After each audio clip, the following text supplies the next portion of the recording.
नमस्कार दोस्तों, मॉम्सिंग इंडिया में आपका बहुत बहुत स्वागत है। आज हम बात करने वाले हैं कि बच्चा अगर बेड से गिर जाए या फिर खेलते खेलते अगर वो गिर जाता है तो उसमें उसको क्या हो सकता है और ऐसे में हमें क्या करना चाहिए इसके बारे में।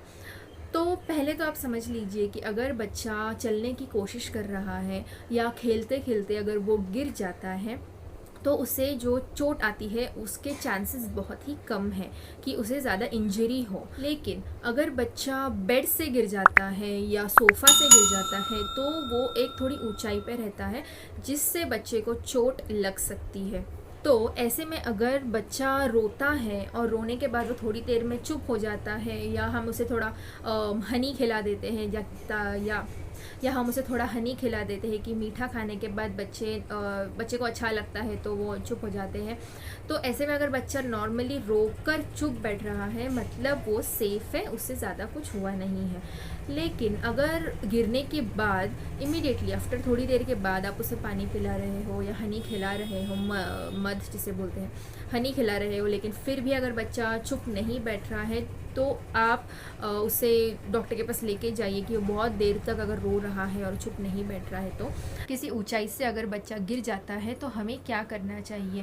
पहली बात, आप इसमें बच्चे की कोई साइंस चेक कीजिए कि बच्चा ऐसी कोई चीज़ें दिखा रहा है या ऐसे कोई संकेत दे रहा है। तो बच्चा गिरते ही बेहोश हो गया है, वो रो नहीं रहा है बिल्कुल भी और वो सुन पड़ गया है या बेहोश हो गया है।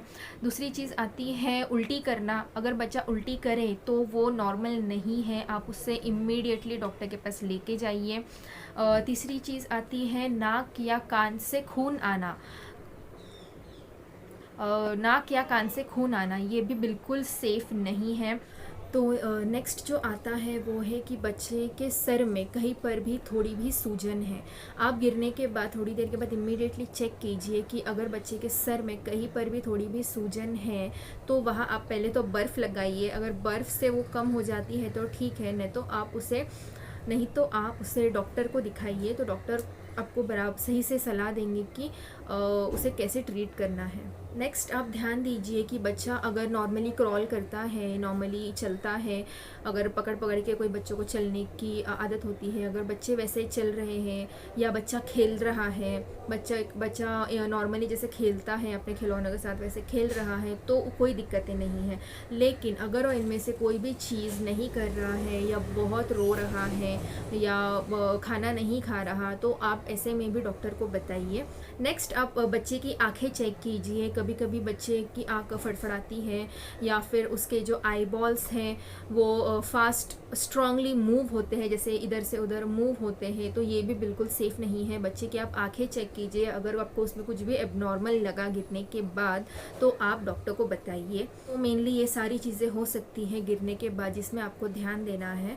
अगर इसमें से बच्चा कोई साइंस नहीं दिखा रहा है, बच्चा अपना रो कर थोड़ी देर के बाद वो नॉर्मल हो गया है, वो अपने जैसे खेलता है, हंसता है, बोलता है, वो कर रहा है, तो आपका बच्चा बिल्कुल भी सेफ़ है, आपको डरने की कोई ज़रूरत नहीं है। लेकिन अगले 24 घंटे तक आप बच्चे पे निगरानी रखिए कि बच्चा क्या कर रहा है। अगर वो चलते चलते गिर जाता है, जैसे नॉर्मली वो चल रहा है लेकिन उसका अगर बैलेंस जा रहा है या वो कुछ भी एबनॉर्मली कर रहा है, जैसे वो नॉर्मली खाना खाता है लेकिन वो खाना नहीं खा रहा है या ज़रूरत से ज़्यादा रो रहा है या ज़रूरत से ज़्यादा सो रहा है, अगर काफ़ी देर सोने के बाद भी बच्चा एक्टिव नहीं है तो ये भी सही साइन नहीं है। आपको इसमें भी डॉक्टर को बताना पड़ेगा कि एग्जैक्टली बच्चे को क्या हो रहा है। और आप चेक कीजिए कि बच्चे को फिट वगैरह नहीं आ रही। ये बहुत ही रेयर केसेस में होता है, बट आप फिर भी चेक कीजिए कि फिट वगैरह अगर आ रही है तो बच्चे को आप एक साइड पर सुलाकर, एक हाथ के ऊपर ऐसे सुलाकर इमीडिएटली इसका आप निवारण कैसे करें कि बच्चा हमेशा सेफ़ हो, सुरक्षित हो, वो गिरे ना। तो ऐसे में आप क्या कीजिए कि जब भी बच्चा अपना मूवमेंट स्टार्ट कर देता है, चौथे पाँचवें महीने से बच्चे के मूवमेंट स्टार्ट हो जाते हैं, वो हाथ पैर हिलाने लगता है, थोड़ा बैया बैया चलने लगता है, या 5-6 महीने के बाद बच्चे काफ़ी एक्टिव हो जाते हैं, पलटने लगते हैं, तो ऐसे में उनको अकेला कभी भी मत छोड़िए। बट कभी कभी हमारे घर में हम अगर फैमिलीज़ में रहते हो तो कभी ऐसा हो जाता है कि हम पूरा टाइम बच्चों के पास नहीं रह सकते। तो ऐसे में जब बच्चा सो जाता है आप आपका काम ख़त्म ख़त्म कर लीजिए।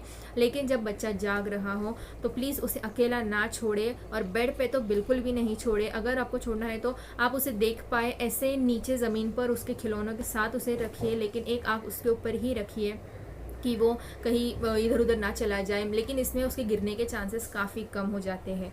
अगर बेड पर रखने के अलावा कोई ऑप्शन नहीं है आपके पास, तो आप बेड को बेड रेल्स भी लगा सकते हैं, जिसका लिंक मैंने डिस्क्रिप्शन बॉक्स में दे दिया है, आप वहाँ से चेक कर लीजिए। वैसे रेल्स लगाने के बाद आपका बच्चे के गिरने के चांसेस काफ़ी कम हो जाते हैं। सेकंड आप कर सकते हैं कि बेड के आजू बाजू जहाँ पर भी नीचे उतरने के साइड से वहाँ पर आप गद्दे डाल दीजिए, मैट्रेस डाल दीजिए, जिससे कि बच्चा अगर गिरता है तो ज़मीन पर नहीं गिरता है, तो उसको कुछ लगने के चांसेस काफ़ी कम हो जाते हैं। और सेकेंडली, जब बच्चा रात को सोता है तो अगर आप उसके लिए क्रिब या कॉट यूज़ कर रहे हैं तो अच्छी बात है, अगर नहीं कर रहे हो तो आप मैट्रेस लगाइए या बेड रेल्स यूज़ कीजिए, ये आपके बहुत ही काम में आएगा एंड बच्चे के लिए बहुत ही हेल्पफुल होगा। अगर आपका बेबी 8 मंथ्स प्लस है, 8 महीने के ऊपर है, तो आप उसे बेड से उतरना भी सिखा सकते हैं। 10 से 15 बार आप एक कंटिन्यूसली ट्राई कीजिए। 10-15 दिन में आप अगर रोज़ बच्चे को 2-3 बार सिखाएंगे तो बच्चा खुद से उतरने सीख जाएगा। और आई होप आपको ये हमारा वीडियो पसंद आया हो। अगर पसंद आया हो तो लाइक कीजिए। अगर हमारे वीडियो से आपकी थोड़ी भी हेल्प हुई है तो कमेंट ज़रूर कीजिए और हमें बताइए हम आपकी और कैसे हेल्प कर सकते हैं। हमारा वीडियो शेयर ज़रूर कीजिए एंड सब्सक्राइब करना ना भूलें। Thank you.